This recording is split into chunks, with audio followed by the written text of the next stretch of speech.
तो हमारे ख्यालात नफ्सानिया में रजत कहतरा की कैफियत पैदा हो जाती है। मतलब यह है कि रूह की हरकत बदन से अंदरून बदन की जानिब होने लगती है और स्टेज पर आकर हम सुर्ख रूह होने के बजाय जर्द रूही का शिकार होते हैं।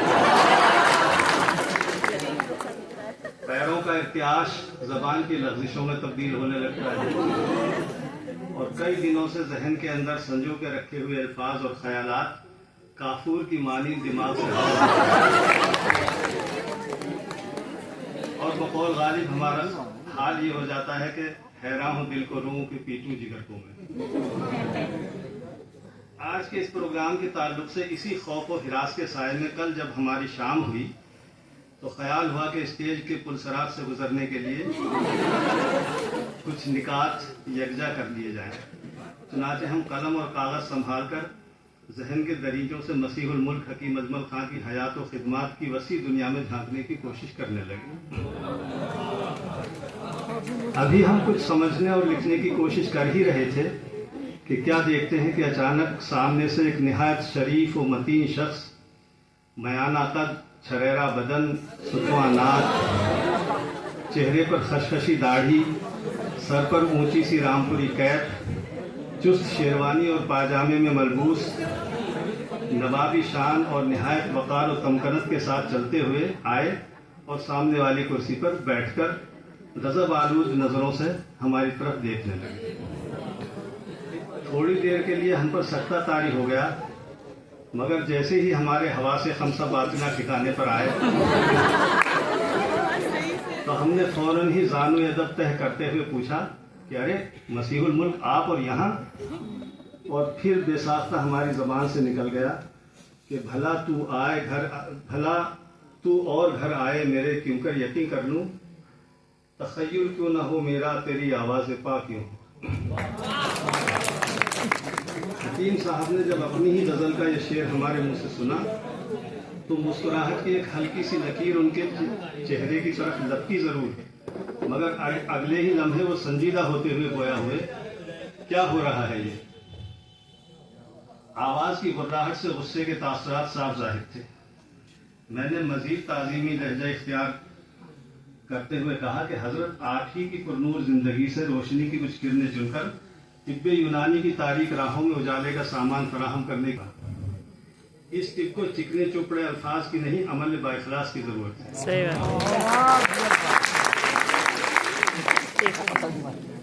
मैंने लहजे की नरमी को बरकरार रखते हुए अर्ज किया कि हजरत अमल ही की खातिर तो हम हर साल आपके यौम विलादत पर जश्न मनाते हैं और आपकी ज़िंदगी के मुख्तलिफ पहलुओं पर बहस व तमहीज़ करते हैं ताकि आपके नक्शे कदम पर चलकर इस तिब के फ़रोग़ की तरक्की की राहें तलाश कर सकें। झूठ, सरासर झूठ। अब मसीहुल मुल्क की आवाज़ में करख्तगी के साथ चेहरे की संजीदगी सुर्खी में बदलने लगी थी। तुम्हारा ये झूठ ही तो है जो हमारी रूह की बेकरी और बेचैनी का सबब वासिल बना हुआ है।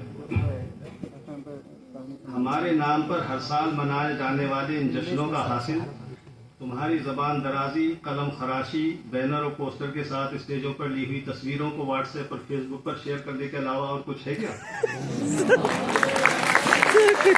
उन्होंने खतरनाक सवालिया नजरों से हमारी तरफ पूरा। थोड़ी देर के लिए मैं लाजवाब सा हो गया, मगर फिर संभल कर मैंने हिम्मत करके कहा, हमने आपकी पैरवी में आज हिंदुस्तान में तिब्बी दरसगाहों की एक तवील फहरिस्त तैयार कर दी है। अब मसीहुल मुल्क के चेहरे पर तंज की लकीरें उभर आई और मेरी आंखों में झांकते हुए कहने लगे, शर्म नाम की भी कोई चीज होती है मियाँ? उससे कोई वास्ता है तुम्हारा? जिन तालीमी इदारों पर इतराने की तुम कोशिश कर रहे हो ना, उनकी हकीकत जानना चाहते हो तो बस इतना कर लो, बरखुरदार कि अपने कॉलेज और कॉलेज के क्लासरूम और लैब में लगे हुए सीसीटीवी कैमरों की पिछले 1 महीने की फोटो देख लो।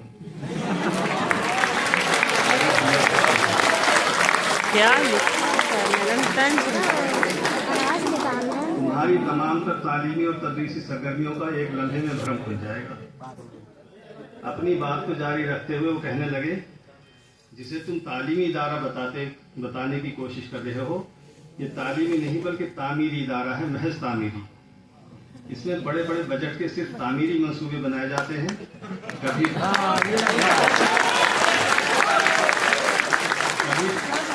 कभी कोई तालीमी मंसूबा बनते हुए देखा है तुमने?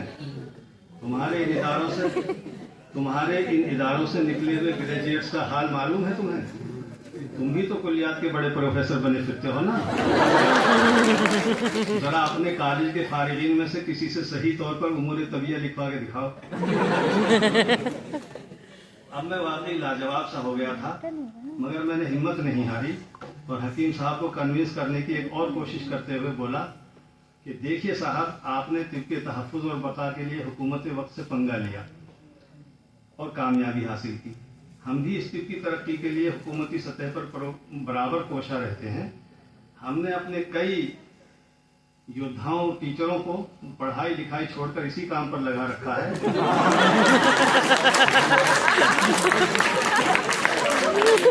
तरक्की के रास्ते में आने वाली हर रुकावट को दूर करने के लिए शासन और प्रशासन से लोहा लेते रहे।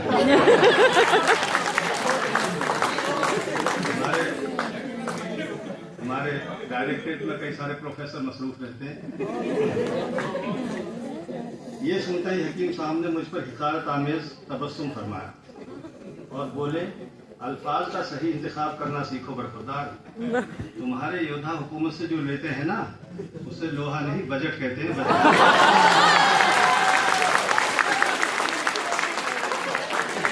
और वो तिब्बे यूनानी के लिए नहीं बल्कि अपने, फिर उन्होंने जेब का लफ्ज इस्तेमाल किया या पेट का, ये मुझे याद नहीं।